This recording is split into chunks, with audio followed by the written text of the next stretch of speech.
It's 1965, and it's late at night. I was working through my way through college by working at night, helping stock the Neiman Marcus at North Park prior to North Park Center opening in 1965 in August. So this is early February. And I get off after midnight, and it's misting, and all the news report says that the temperature is just about to drop below freezing, and we're going to have one of those. But I'm also 20 years old, and I haven't eaten, and I really thought, you know what, if I stay on a major road, I'll be fine. And I start driving down Northwest Highway, you who know that, toward Love Field. Well, a little different then than now, because after you passed like Inwood, it became not rural, but there were no curbs, and it just felt very, it felt very much rural. And I was driving along, and I'm listening to the weather report, and of course it's very eerie, and it's icy, and it's starting to mist a little bit. And I'm in my brand new 64 and a half Mustang, and I'm feeling pretty damn cute. But something happened, and I wasn't sure why. And at this point, you're going to have to understand that there is a lot of things that I blocked out. And considering seriously what a good memory I have, that really tells you something. Because, don't ever tell me about that fling in Guam, I'll remember. But something told me to pull over. And I pulled my car over, and I got off the shoulder, away from the thing, and then there's this big ravine. It looked like somebody had perhaps gone off the road or something. It just didn't look right. And in those days, of course, there was no way that you could possibly, call anyone when you had something like that happen. So I got out of my car, and I started walking, and I went down, into the ravine and started walking, and I kind of went between some branches and things. And again, I don't remember what was motivating me. I don't know what was drawing me. But I do know that suddenly I came into just a little bit of a clearing, just a little. And the way I remember in my mind is that it was a convertible. But, of course, that's impossible because it was icy and everything. But that's because the back windshield was so open that I could actually see clearly through the back windshield. And here's what I saw.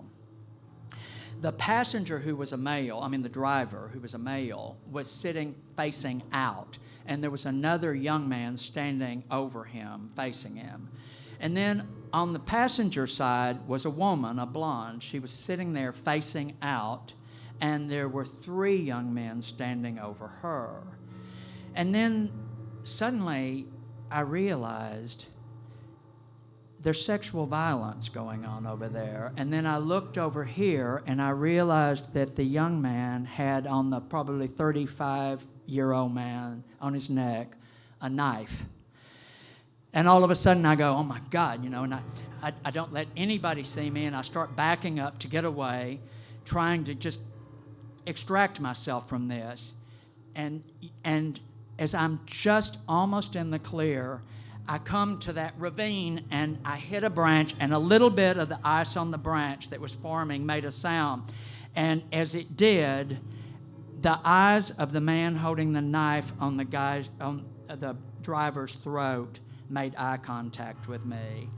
God help me. I ran as fast as I could. I was very organized in my mind. I knew I've got to get my keys out of my thing. There's no way to lock the doors because we didn't have electric door locks. I got in the car. I concentrated, I put the key in the ignition. I put it in gear, and I start going forward, and I think, I'm making it, I'm getting out of here. And then suddenly, the rear wheels began spinning, and I ended up realizing I'm going backwards, and it went into the ravine at an angle.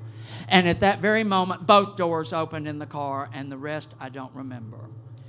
I then know that what happened next is that I'm now hostage with them, and both cars are there, their car and mine. And we're at the end of Cochran Chapel Road, which is a cul-de-sac just south of Midway, south of Northwest Highway off of Midway. Very, very rural in that sense, inner city rural. And all night long, one at a time, they took turns torturing me. And again, most of that is blocked out in my mind. But I do know this, that one after another, I would look into their face and realize that this is my death might be right now. Hope for the best. There was the sadist leader, I figured out. There were the two young men, they were all like 18, 19. That was the two that were completely under his spell. And then there was the one that every time he came and pretended to be torturing me the most and violating me the most was really pulling his punches. And when we made eye contact, I knew his heart wasn't in this. And for him, I'll always be grateful. So this is the way it went. And now it's right before dawn, and I'm face down, stark naked, in a ditch in frozen mud. I don't know why they left, but I could hear them leaving, and it took me a while to believe they were actually gone. And then when I realized they were actually gone, I lifted my face, and as I did, I could hear the ice crack as I lifted my face. And I listened, and I realized they are gone, and that's when I started laughing. I went,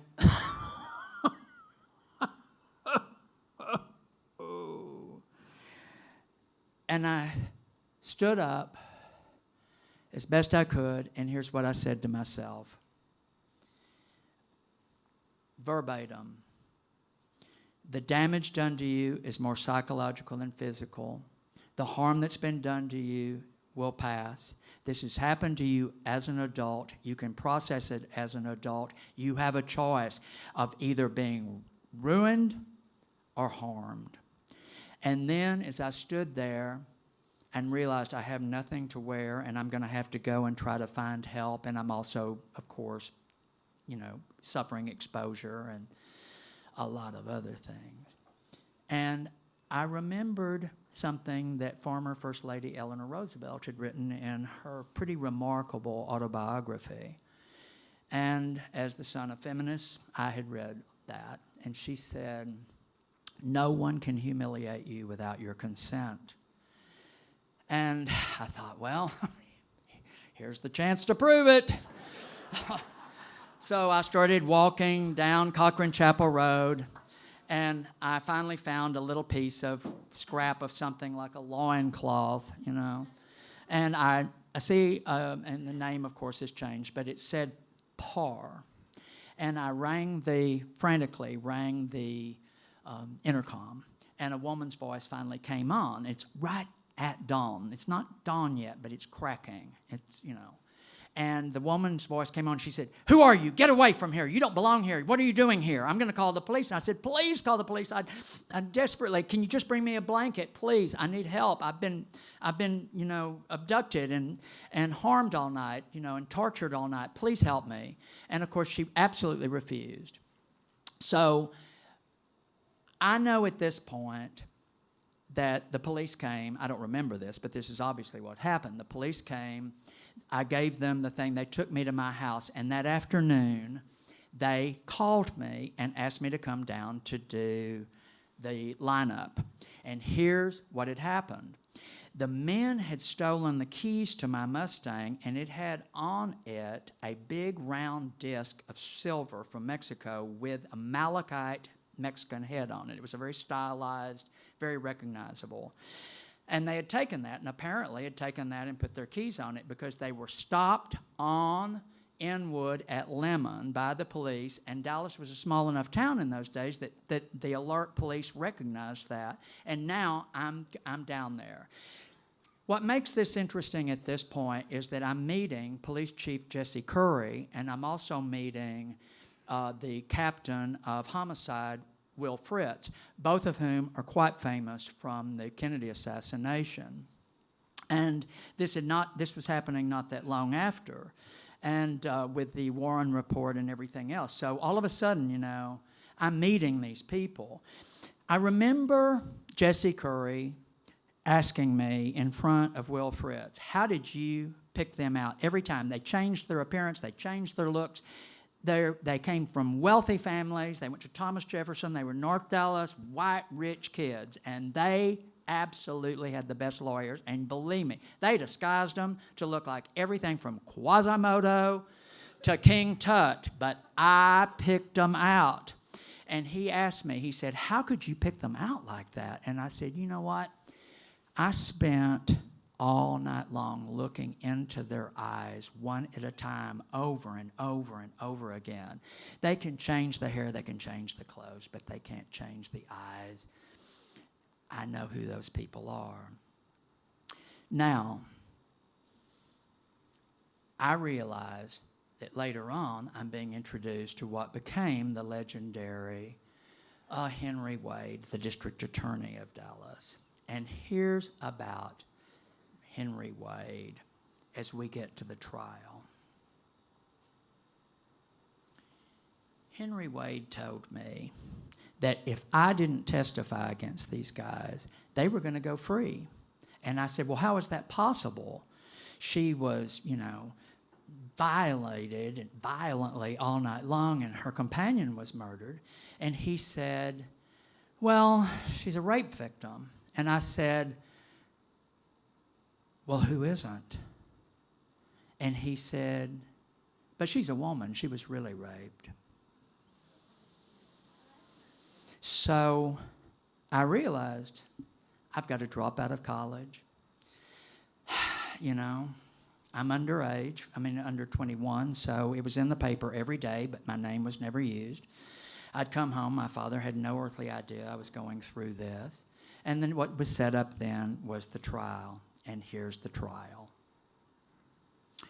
At the trial, Henry Wade had told me, I want you to wear a dark suit when you come to testify. Well, the testifying was in the summer, and I was not a rich boy who had a lot of wardrobe, And besides that, damn it, if I'm going to sit on the witness stand all day long at a capital murder trial at 20 years old, I want to feel handsome. I want to feel like me. I want to feel confident. And I had this mint green linen suit, and I liked it. So I show up in the mint green linen suit, and the first thing Henry Wade says to me, which I thought was like a remark on my wardrobe choice, he said, you didn't tell me you were homosexual. And I said, why did you say that? And then all of a sudden now, I'm on the witness stand.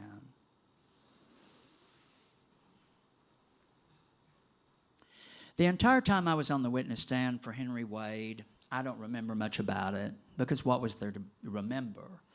He absolutely just walked linear through the events and so forth and so on. And there was nothing really memorable about that, except that it was, of course, a very difficult thing to relive. But I want to tell you about the cross-examination, because the second day was the cross-examination, and I had that same mint green linen suit, HIS from Reynolds Penland, $65. I had it in blue, and I show up now in blue.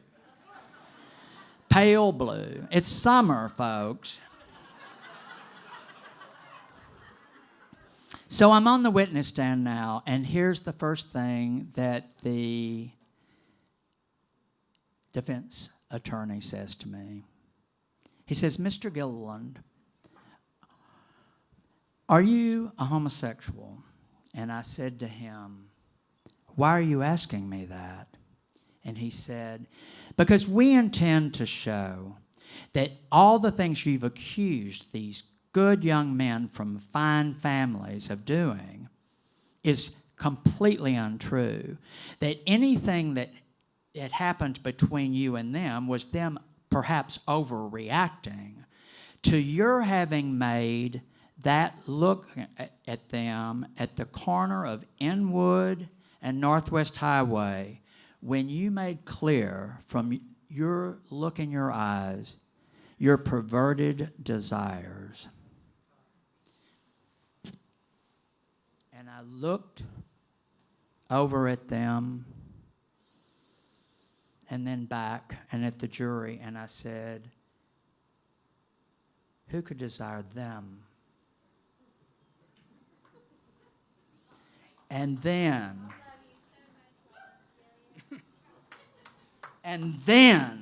he said, Mr. Gilliland, do you know the definition of fellatio? And I said, yes. And he said, Mr. Gilliland, will you turn to the jury and tell them the definition of fellatio?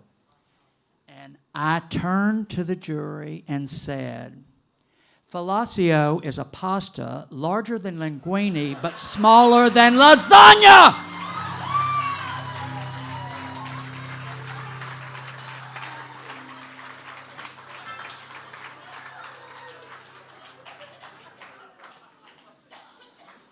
When the drill was over that day, my cross-examination, I was free to go. And I thought, I'm not doing any more. I've done my part. It was at the end of the day, so we could exit the front. And here's what happened. Before I tell you, I can tell you this, that as a result of all of that, for 4 years I never let anyone touch me, which I think is kind of sad because, you know, I was like 20 to 24 and damn cute. I never thought about it for 10 years. I blocked it out. It only started coming back to me at 30, that I'd been through that, for you who've been the victim of sexual violence. And I happened to see one of them in a 7-Eleven about a year and a half later, and I grew a beard to disguise myself. And my parents died never knowing that that had been me. In fact, my sister didn't know that for decades. I think probably I was in my 40s when she found out. But here's what I said as I left that courtroom. I'll never forget, because I just panoramaed and looked. I wanted to take it in and remember. And I said to myself, well, Rollins, you're now an adult. You always wanted to be an adult. You're now an adult, but you never really believed that all adult adventures would be romantic. But please be proud of how beautifully you handled this. And make note that somehow it tells you that your life is interesting. It validates you in such an odd way. And although no one will ever envy you having endured this grotesque episode, it tells you that however gruesome the ordeal, even this brutally adult adventure was fascinating.